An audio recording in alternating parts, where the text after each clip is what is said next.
출애굽기 1장 8절부터 읽겠습니다. 출애굽기 1장 8절. 요셉을 알지 못하는 새 왕이 일어나서 애굽을 다스리더니 그가 그 신민에게 이르되 이 백성 이스라엘 자손이 우리보다 많고 강하도다. 자, 우리가 그들에게 대하여 지혜롭게 하자. 두렵건대 그들이 더 많게 되면 전쟁이 일어날 때에 우리 대적과 합하여 우리와 싸우고 이 땅에서 갈까 하노라 하고 감독들을 그들 위에 세우고 그들에게 무거운 짐을 지워 괴롭게 하여 그들로 바로를 위하여 국고성 비돔과 람셋을 건축하게 하니라. 그러나 학대를 받을수록 더욱 번식하고 창성하니 애굽 사람이 이스라엘 자손을 인하여 근심하여 이스라엘 자손의 역사를 엄하게 하여 그들의 생활을 괴롭게 하니 곧 흙 이기기와 벽돌 굽기와 농사의 여러 가지 일이라. 그 시키는 역사가 다 엄하였더라. 애굽 왕이 히브리 산파 시브라라 하는 자와 부하라 하는 자에게 일러 가로되 너희는 히브리 여인을 위하여 조산할 때에 살펴서 남자이든 죽이고 여자이든 그는 살게 두라. 그러나 산파들이 하나님을 두려워하여 애굽 왕의 명령을 어기고 남자를 살린지라.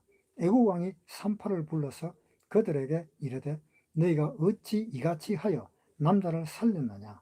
산파가 바로에게 대답하되 히브리 여인은 애굽 여인과 같지 아니하고 건장하여 산파가 그들에게 이르기 전에 해산하였더라 하며 하나님이 그 산파들에게 은혜를 베푸시니라. 백성은 생육이 번성하고 심히 강대하여 산파는 하나님을 경외하였으므로 하나님이 그들의 집을 왕성케 하신지라. 그러므로 바로가 그 모든 신민에게 명하여 가로되 남자가 나거든 너희는 그를 하수에 던지고 여자이든 살리라 하였더라.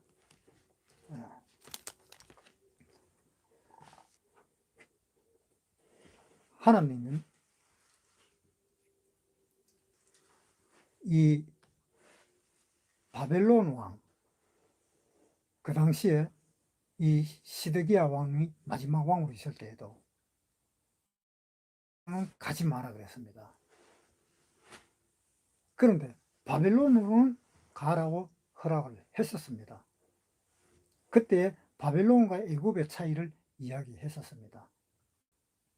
바벨론은 각 나라가 섬기는 종교든 그 민족 정신이든 그 민족에 관한 모든 일들을 다 허용을 해줬습니다. 그런데 애굽은 허용을 안 해줬습니다. 애굽은 그 민족성을 말살시키고 그 나라에 관한 모든 일들도 아예 씨까지 없애버리려는 그러한 나라였습니다. 그래서 애굽으로는 가지 마라 그랬습니다. 이스라엘 사람들이 애굽으로 안 가고 즉 바벨론으로 들어가야 되는 이유가 그것 때문에 그렇습니다. 예를 들어서 우리가 지금 이렇게 살고 있다가 휴거가 되었습니다.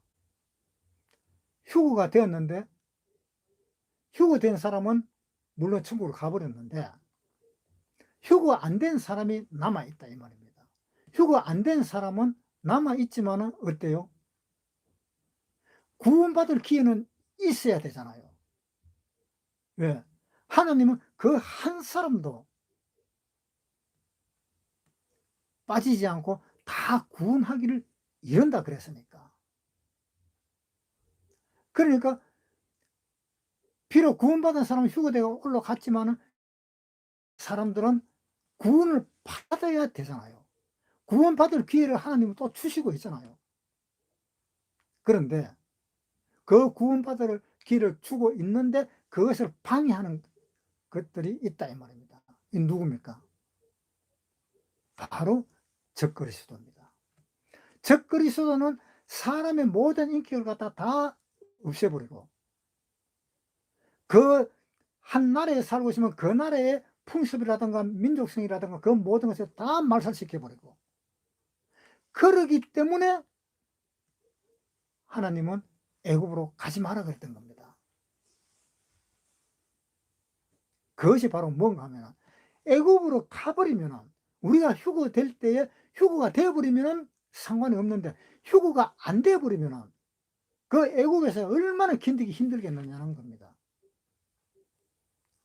그러니까 그만큼 구원받기가 힘든다는 이야기예요. 그런데 애굽으로 안 내려가고 바벨론에 있으면은 구원받기가 아주 쉽습니다. 바벨론에 있으면은. 예. 모든 것이 자유잖아요. 그래서 이 세상을 바벨론에 비유하고 있습니다. 지금 이 세상은. 바벨론에 있는 구원받은 사람들은 교회입니다. 그러니까 바벨론에서 살 때는 선택의 여지가 있다는 겁니다. 자기가 원하는 걸 다 선택하면서 살 수가 있다는 겁니다.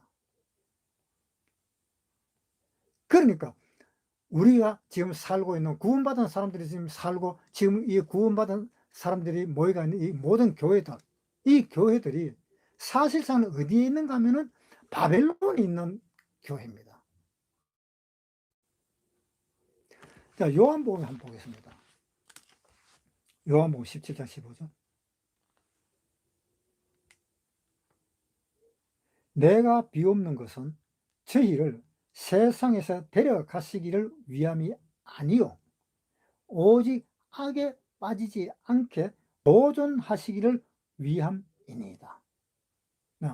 예수님이 뭐라 그랬습니까? 예수님이 이 모든 사람들을 다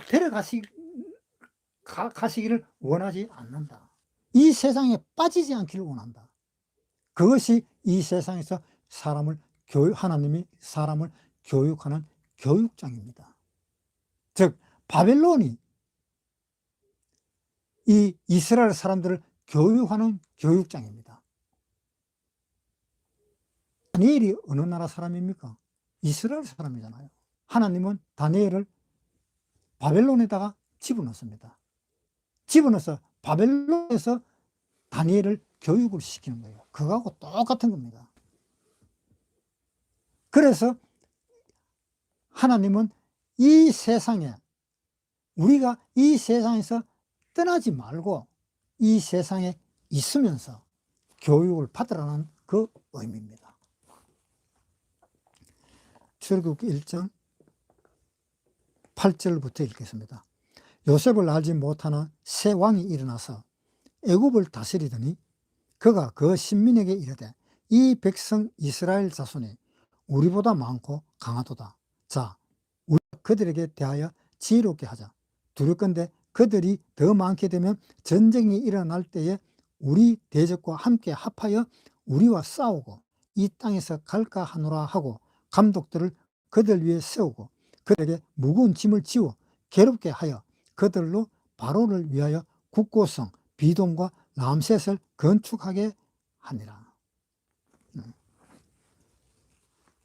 이스라엘 사람을 이 애굽에서는 이제 핍박을 하기 시작합니다.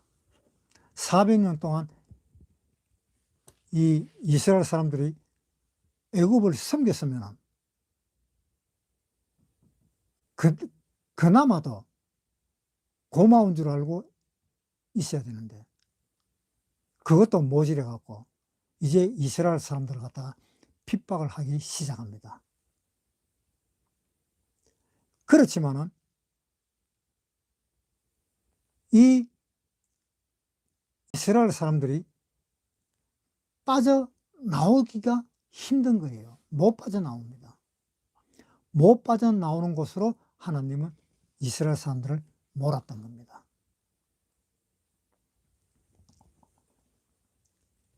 그렇게 한 이유가 못 빠져나온 곳으로 가야만이 사람이 빠져나올 수가 없고 오직 하나님만 의지하고 하나님이 빼내 주실 것만 기다리고 그렇게 만들어서 이스라엘 사람들이 하나님만 생각하도록 하기 위해서 이스라엘 사람들을 애굽으로 집어넣은 겁니다. 지금 이 세상에서 삶도 마찬가지입니다. 이 세상의 삶도 이 구원받은 사람들이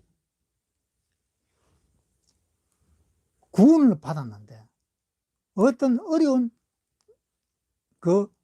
것에 빠질 수가 있습니다.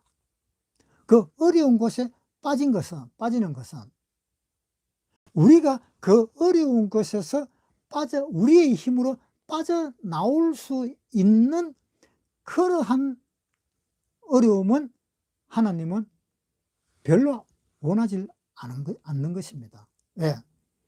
그 어려운 데서 빠져나왔을 때 뭐라고 이야기할까 하는가 하면은, 내가 이렇게 했기 때문에 이 어려운 것에서도 내가 극복을 해낼 수 있었구나 라는 그 생각을 가지는 것을 하나님은 엄청 싫어하시는 것입니다. 그 소리를 하나님은 가장 듣기 싫어하시는 거예요. 내가 아무리 해도 나는 못 빠져나오겠는데 하나님이 나를 건져줬기 때문에 내가 빠져나왔다라는 그 소리를 하나님은 듣고 싶어 하기 때문입니다. 고린도후서 1장 7절부터 읽겠습니다. 너희를 위한 우리의 소망이 견고함은 너희가 고난에 참여하는 자가 된 것 같이 위로에도 그러할 줄을 압니다. 형제들아, 우리가 아시아에서 당한 환난을 너희가 알지 못하기를 원치 아니하노니 힘에 지나도록 심한 고생을 받아 살 소망까지 끊어지고 우리 마음에 사형선고를 받은 줄 알았으니 이는 우리로 자기를 의뢰하지 말고 오직 죽은 자를 다시 살리시는 하나님만 의뢰하게 하심이라. 자, 바울이 뭐라 그랬어요? 살 소망까지 끊어진다. 왜? 자기의 힘으로 그 살 소망을 붙잡지를 못하도록 만든다는 겁니다. 자기의 힘으로. 그러니까 자기의 힘으로 그 살 소망을 바라볼 수 있는 그것을 하나님은 원치를 않는 것입니다. 하나님은 원하는 것은 자기의 그 살 소망은 하나님을 봤을 때에 그 살 소망이 있다는 것을 알 수 있도록 하나님은 그렇게 원하셨던 것입니다. 그래서 살 소망까지 끊어지는 그러한 상태로까지 하나님은 우리를 몰아넣는 것입니다. 그렇게 몰아넣어서 왜 그렇게 몰아넣느냐? 그렇게 몰아넣는 것이 예를 들면은 다니엘이 들어가는 그 풀무불 있지요. 다니엘이 절을 안 해갖고 풀무불에 들어갔잖아요. 그 풀무불은 어떤 성경에는 용광로라고 해석을 해놨다는 성경이 있다 하는 이야기를 들었습니다. 왜 용광로에 들어갑니까? 왜 풀무불에 들어갑니까? 용광로에 들어가야만이 금을 갖다가 재련할 때에 그 순금이 나오잖아요. 그 순금을 얻기 위해서 그 철이라든가 그 합금을 용광로에다가 집어넣는 겁니다. 그래서 거기에서 순수한 금만 빼내는 것이 바로 재련소고 용광로예요. 욥기 23장을 한번 보겠습니다. 욥기 23장 10절. 나의 가는 길을 오직 그가 아신다. 그가 나를 단련하신 후에 내가 정금같이 나오리라. 하나님이 나를 단련하신 후에 내가 정금이 되어서 나오겠다. 정금이 되려고 하면 어디로 더 갖다 나와요? 재련소를 더 갖다 나와야 되잖아요. 즉 용광로를 더 갖다 나와야 되는 겁니다. 그 재련소, 그 용광로가 어딘가 하면은 지금 애굽에서 이스라엘 사람들을 그렇게 지금 녹이고 있는 겁니다. 이스라엘 사람들이 맥을 못 추도록, 힘을 전혀 못 추도록 계속 쪼아대고 있습니다. 도저히 헤어나오지 못할 그 구멍에서 지금 헤매고 있는 거예요. 거기에서 자기 몸이 재련이 되고 자기 몸이 용광로에서 풀무불에서 지금 살고 있는 겁니다. 그랬을 때에 그 이스라엘 사람들은 어떻게 하겠어요? 하나님한테 이제 이야기를 하는 겁니다. 도저히 못 살겠습니다. 라는 그 이야기를 하는 것입니다. 출애굽기 1장 11절부터 감독들을 그들 위에 세우고 그들에게 무거운 짐을 지워 괴롭게 하여 그들로 바로를 위하여 국고성 비돔과 람셋을 건축하게 하니라. 자, 누구를 위해서요? 바로를 위해서 국고성 람셋 비돔을 건축하게 했다라는 이야기입니다. 자, 이것이 무슨 이야기입니까? 우리 구원받은 사람은 누구를 위해서 살아야 됩니까? 누구를 위해서 일을 해야 되는 겁니까? 그럼 모르는 사람 없죠.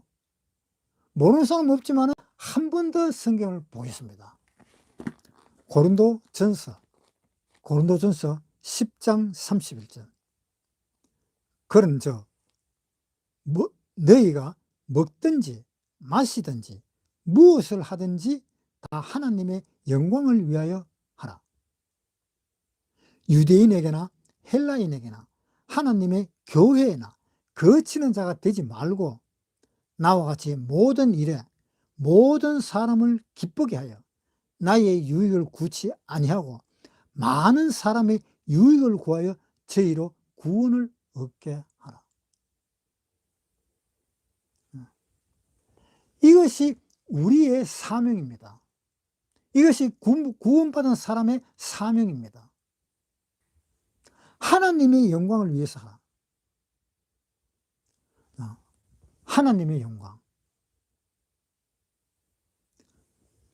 하나님의 영광을 위하여 하라는 말은 하나님의 꽃을 피우라 이런 뜻이에요.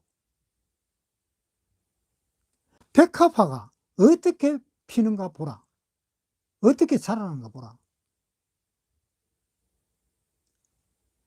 그 백합화가 바로 누구예요?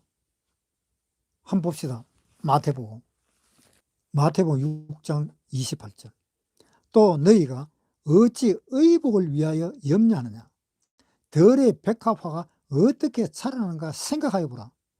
수고도 아니하고 길쌈도 아니하느니라. 여기에 이 백합화가 해석을 두 가지로 해석을 할 수가 있습니다.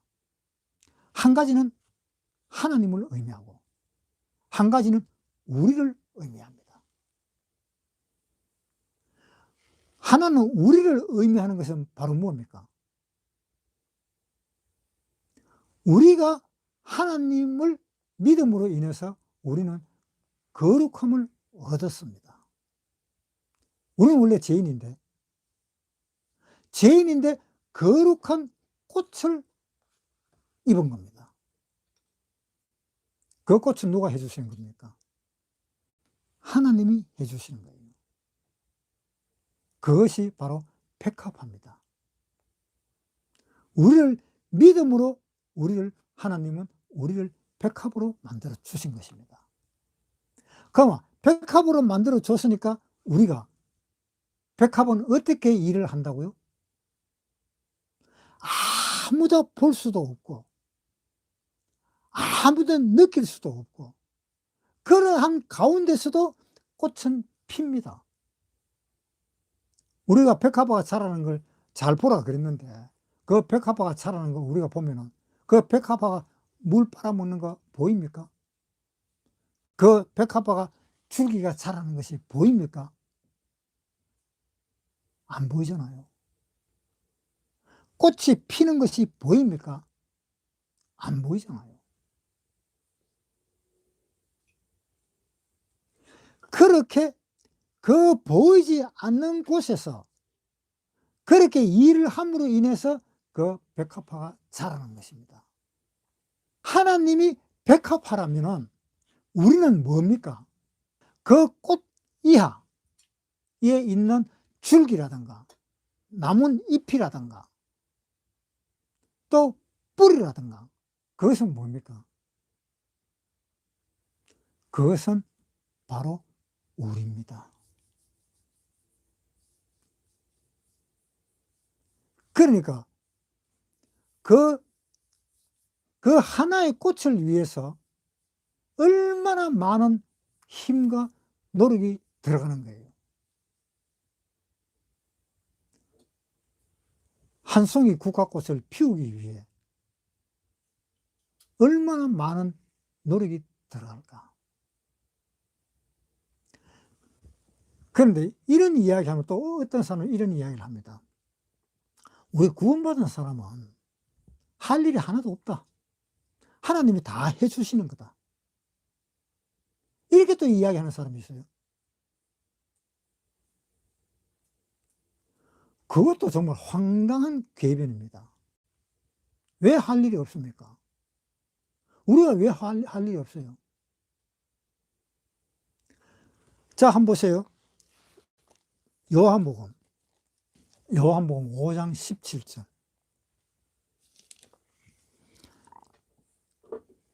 예수께서 저희에게 이르시되 내 아버지께서 이제까지 일하시니 나도 일한다. 내 아버지께서 지금까지도 일하기 때문에 나도 일을 한다. 왜?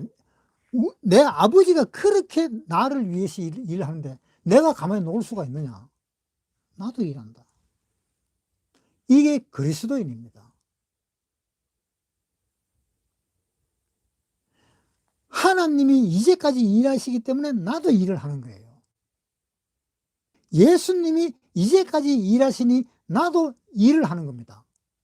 예수님도 지금 일을 하고 있어요. 무슨 일을 하는가 볼까요? 요한복음 14장 1절부터. 너희는 마음에 근심하지 말라. 하나님을 믿으니 또 나를 믿으라. 내 아버지 집에 거할 곳이 많도다. 그렇지 않으면 너희에게 일렀으리라. 내가 너희를 위하여 처소를 예비하러 가노니 가서 너희를 위하여 처소를 예비하면 내가 다시 와서 너희를 내게로 영접하여 나 있는 곳에 너희도 있게 하리라. 자, 예수님은 지금 뭐 하고 계세요? 내가 처소를 예비하러 간다라고 부활했습니다. 너가 있을 곳을 내가 지으러 간다라고 이야기하고 부활하셨습니다. 그러면 예수님 지금 무슨 일을 하고 있습니까? 우리가 살아야 할 그 살 집을 짓고 계시는 겁니다. 지금도 일을 하고 계십니다. 그러면 우리가 놀아야 돼요? 아무것도 안 해야 됩니까? 하나님이 다 알아서 해주니까 할 필요 없어. 그런 궤변은 말이 안 되는 거예요. 우리가 할 필요 없는 것은 언제냐? 딱 한 번 있습니다. 할 필요 없을 때. 언제입니까? 우리가 구원받을 때입니다. 우리가 구원받을 때는 할 필요가 전혀 없습니다. 왜? 우리가 했으면 절대로 구원을 못 받으니까. 또 했어도 안 되니까. 그러니까 구원받을 때만 우리는 아무것도 할 것이 없습니다. 하나님에 대해서. 꼭 하시려면은 성경책 보는 것밖에 더 있어요. 그거 하나만 있으면 돼요. 성경책 듣고 보고. 그거밖에 없습니다. 그러나 구원을 받고 나면은 그때부터 이제 할 일이 하나씩 생깁니다. 그것도 구원받고 난 뒤에 바로 하는 일을 하는 사람도 있긴 있습니다. 그러나 구원받고 난 뒤에도 바로 하기보다는 하나님의 사랑을 좀 더 만끽하고 난 뒤에 하시는 것이 나을 것입니다. 자, 출애굽기 1장 다시 보겠습니다.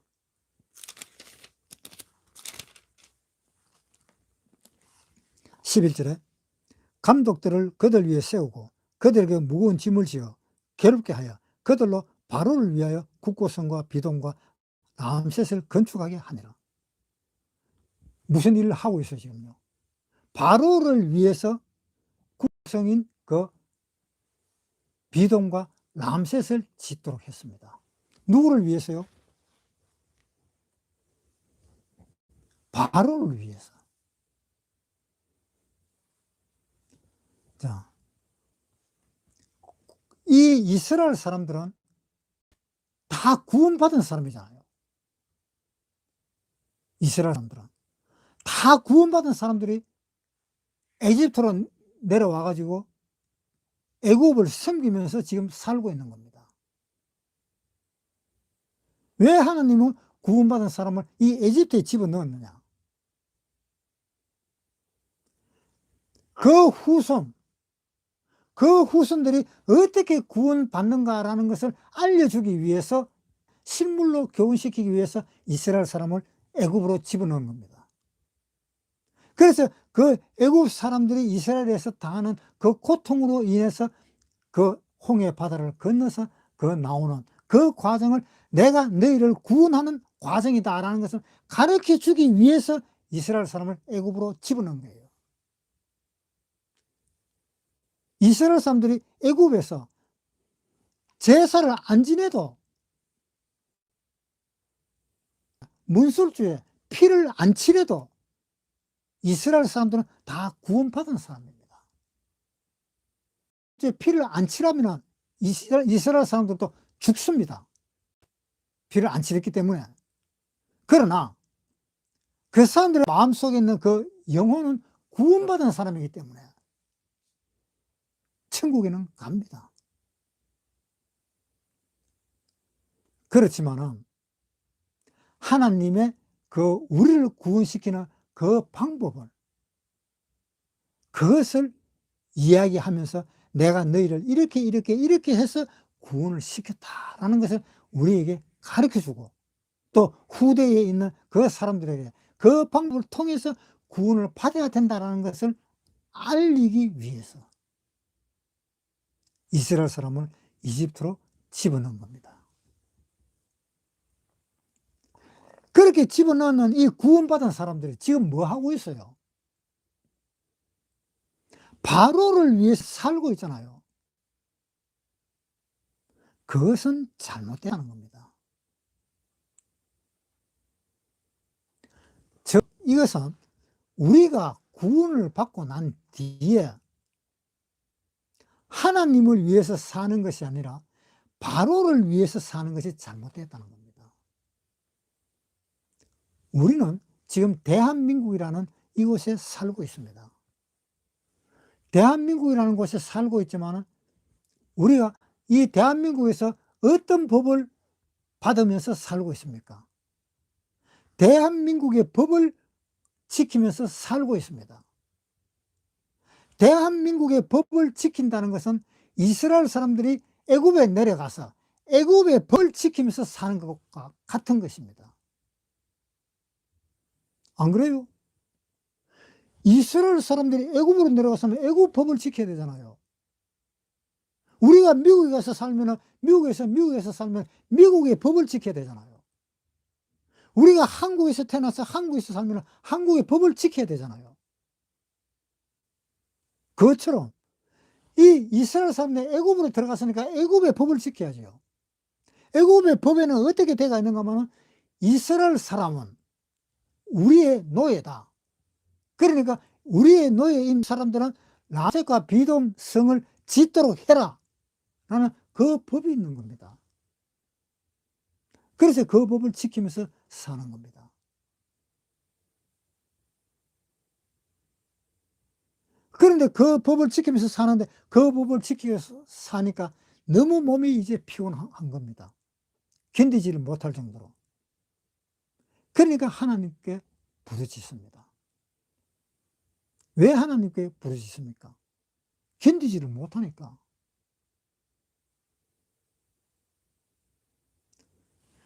그러니까 사람들은 이렇게 이야기합니다.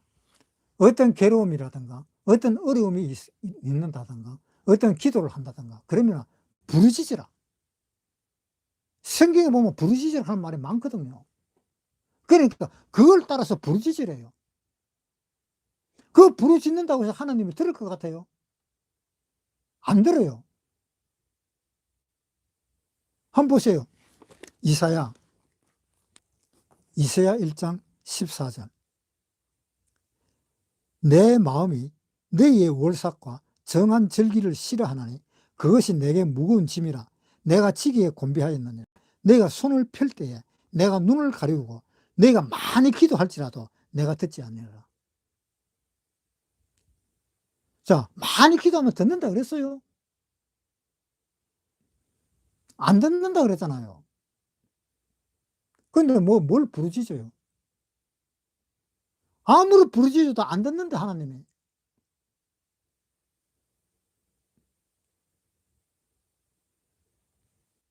그런데 이스라엘 사람들은 애굽에서 사니까 이 미치겠는 거죠. 제재가 많잖아요. 제재가 많아. 그러니까 그 제재에 이기지를 못하고 하나님한테 부르짖는 겁니다. 그래서 하나님은 들었다라고 이야기합니다. 부르짖어서 들었다 하는 뜻으로 해석을 하면 안 됩니다. 부르짖었다라는 그 부르짖었기 때문에 하나님이 들었다. 절대 그거 아닙니다. 성경에는 그렇게 되어 있어요. 자, 한번 보세요. 출애굽기 2장 23절. 여러 해 후에 애굽 왕은 죽었고 이스라엘 자손은 고역으로 인하여 탄식하며 부르짖으니 그 고역으로 인하여 부르짖는 소리가 하나님께 상달한지라. 부르짖는 소리가 하나님한테 상달은 했습니다. 왜? 구원받은 사람들이 부르짖으니까 상달은 했겠지요. 그러나 부르짖었기 때문에 이스라엘 사람들을 건지는 것은 아닙니다. 하나님은 약속했잖아요. 창세기 15장에 보세요. 창세기 15장 9절. 여호와께서 그에게 이르시되 나를 위하여 3년 된 암소와 3년 된 암염소와 3년 된 수양과 산비둘기와 집비둘기 새끼를 취할지니라.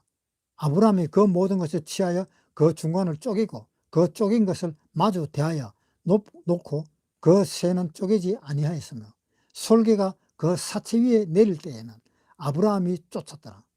해질 때에 아브라함이 깊이 잠든 중에 캄캄함이 임함으로 심히 두려워하더니 여호와께서 아브라함에게 이르시되 너는 정령이 알라. 내 자손이 이방에서 객이 되어 그들을 섬기겠고. 자, 이방에서 객이 되어서 그들을 섬긴다 그랬습니다. 이 이방이 어디입니까? 애굽입니다. 애굽에서 그들을 섬기겠다. 애굽 사람들을 섬기겠다 이 말입니다. 그들을 섬기겠고 그들은 400년 동안 내 자손을 괴롭게 하리니 그들은 400년 동안에 너희 자손들을 괴롭게 할 것이다. 그 섬기는 나라를 내가 징치할지며 그 후에 내 자손이 큰 재물을 이끌고 나오리라. 너는 장수하다가 평안히 조상에게로 돌아가 장사될 것이요 내 자손은 4대 만에 이 땅으로 돌아오리니 이는 아모리 족속의 죄악이 관영치 아니함이니라. 자, 너는 4대 만에 이 땅으로 돌아오리니 왜냐? 왜 4대 만에 땅에 돌아오는가 하면은 아모리 족속의 죄악이 관영하지 않기 때문에. 이유가 여기 있잖아요. 아모리 족속의 죄가 관영하지 않기 때문에 400년 동안 그들을 섬기고 있다라는 이야기를 하고 있잖아요. 이것이 하나님과 아브라함과의 약속이었습니다. 이것이 하나님과 아브라함의 약속이었고 하나님과 이삭의 약속이었고 하나님과 야곱의 약속이었습니다. 이 약속엔 한번 보세요. 창세기 26장 1절부터 읽겠습니다. 26장 1절. 아브라함 때에 첫 흉년이 들었더니 그 땅에 또 흉년이 들매 이삭이 그랄로 가서 블레셋 왕 아비멜렉에게 이르렀더니 여호와께서 이삭에게 나타나 가라사대 애굽 땅으로 내려가지 말고 내가 내게 지시하는 땅에 거하라. 이 땅에 유하면 내가 너와 함께 있어 내게 복을 주고 내가 이 모든 땅을 너와 내 자손에게 주리라. 내가 내 아비 아브라함에게 맹세한 것을 이루어 내 자손을 하늘의 별과 같이 번성케 하며 이 모든 땅을 내 자손에게 주리니 내 자손을 인하여 천하 만민이 복을 받으리라. 이는 아브라함이 내 말을 순종하고 내 명령과 내 계명과 내 율례와 내 법도를 지켰음이니라 하고 하니라. 아브라함이 이렇게 내 법도를 지켰으니까 니도 그렇게 지키라는 이야기입니다. 니한테도 모든 땅을 아브라함에게 줄 땅을 니한테도 주겠다라는 겁니다. 이삭에게까지 내려갔습니다. 자, 그 다음에 창세기 35장 10절. 그에게 이르시되 내 이름이 야곱이다마는 내 이름을 다시 야곱이라 부르지 않겠고 이스라엘이 내 이름이 되리라 하시고 그가 그의 이름을 이스라엘이라 부르시고 그에게 이르시되 나는 전능한 하나님이니라. 생육하고 번성하라. 국민과 많은 국민이 내게서 나오고 왕들이 내 허리에서 나오리라. 내가 아브라함과 이삭에게 준 땅을 내게 주고 내가 내 후손에게도 땅을 주리라 하시고. 자, 야곱에게도 똑같은 약속을 했지요. 그러니까 이렇게 똑같은 약속을 했는데 왜 이스라엘 사람들이 애굽에서 400년 동안 노예 생활을 하고 400년이 차서 난 뒤에 이스라엘을 건지겠다라는 이 이야기를 왜 했습니까? 그 이야기 한 것이 아모리 족속이 아직 죄가 관영하지 않다. 죄가 가득 차지 않았다는 이야기입니다.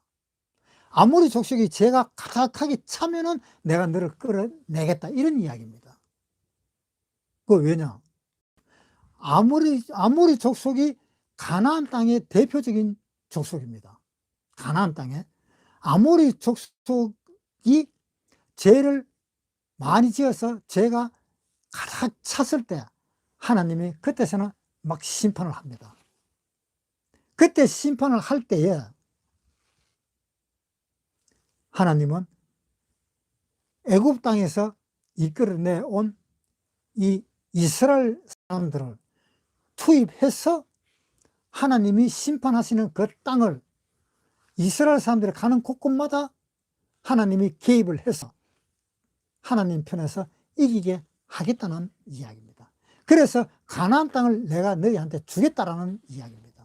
그러니까 그렇게 되려면은 아모리 그 족속이 죄가 많아서 심판받을 때까지 너희는 기다려야 된다. 그래서 너희는 기다려야 되는 것을 어디서 기다리느냐? 애굽에서 기다리라는 그 이야기입니다. 애굽에서 훈련을 받아가면서 기다리라는 것입니다. 출애굽기 1장 다시 보겠습니다. 11절. 감독들을 그들 위에 세우고 그들에게 무거운 짐을 지워 괴롭게 하여 그들로 바로를 위하여 국고성과 비동과 람셋을 건축하게 하니라. 그러니까 국고성과 비동과 람셋을 건축하는 것은 누구를 위해서? 바로를 위해서입니다. 그런데 우리 구원받은 사람들이 생활을 할 때에 바로를 위해서 생활을 하면 됩니까? 그거 안 되잖아요. 우리가 우리나라에 살 때에 우리나라를 위해서 사는 사람들이 많습니다. 그런데 그것이 잘못됐다고는 안 합니다. 구원받지 못한 사람은 그것은 정말 잘한 일입니다. 구원받지 못한 사람은 자기 나라를 위해서 살아야지요. 구원받은 사람은 하나님을 위해서 사는 거고.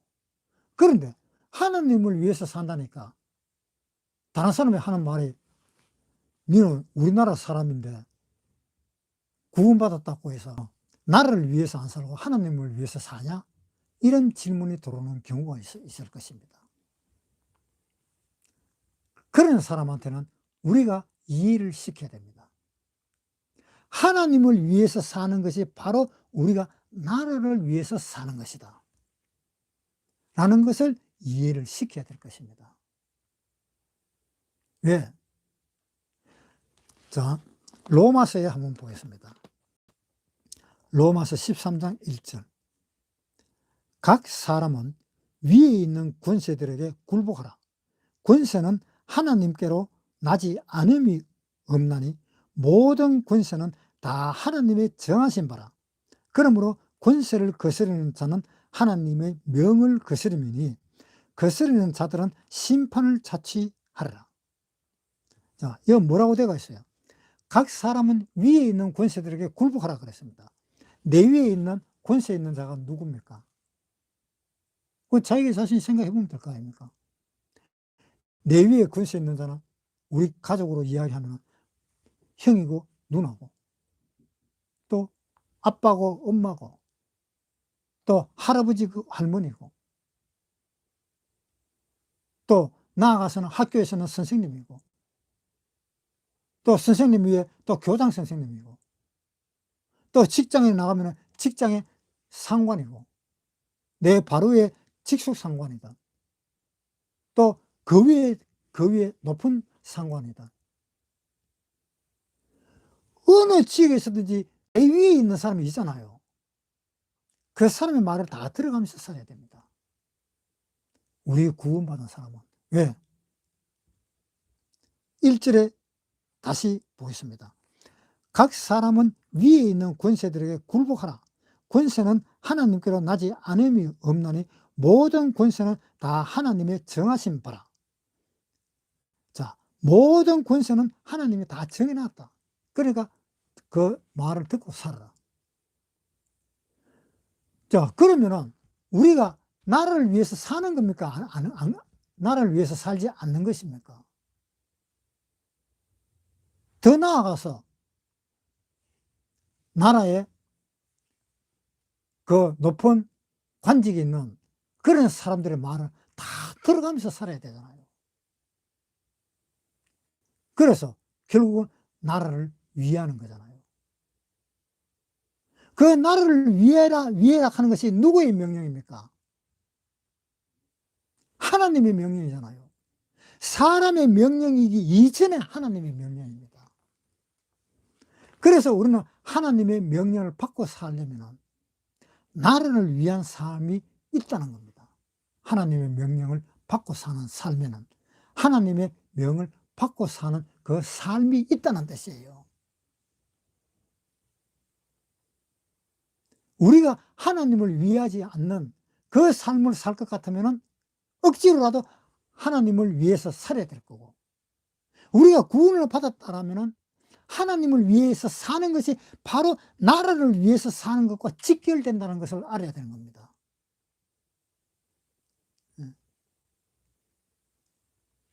그래서 우리가 구원을 받았다면 바로의 말을 들어서는 안 되는 겁니다.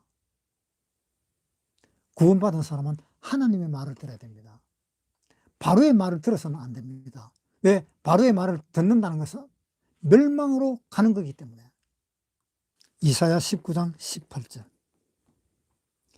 그날에 애굽 땅에 가나안 방언을 말하며 만군의 여호와를 가리켜 맹세하는 5 성읍이 있을 것이며 그 중 하나를 장망성이라 칭하리라. 장망성이 뭔가 하면은 장차 망할 성이다라는 뜻입니다. 애굽에는 장망성이 있어요. 장차 망할 성으로 들어가는 사람들이 있다 이 말입니다.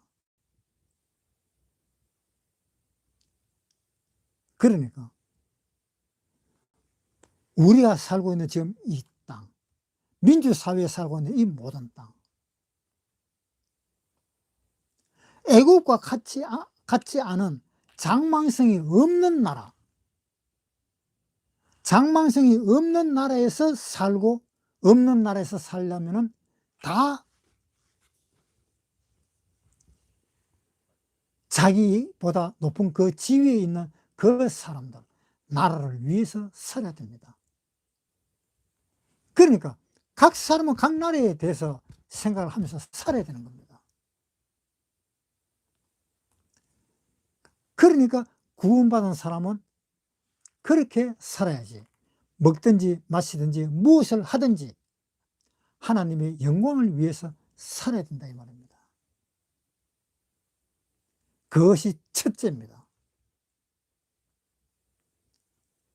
그러니까 우리가 앞으로 무슨 일을 하든 잠을 자든 밥을 먹든 일을 하든 뭘 하든 전부 다가 하나님의 영광과 직결되는 삶을 살아야 된다는 겁니다.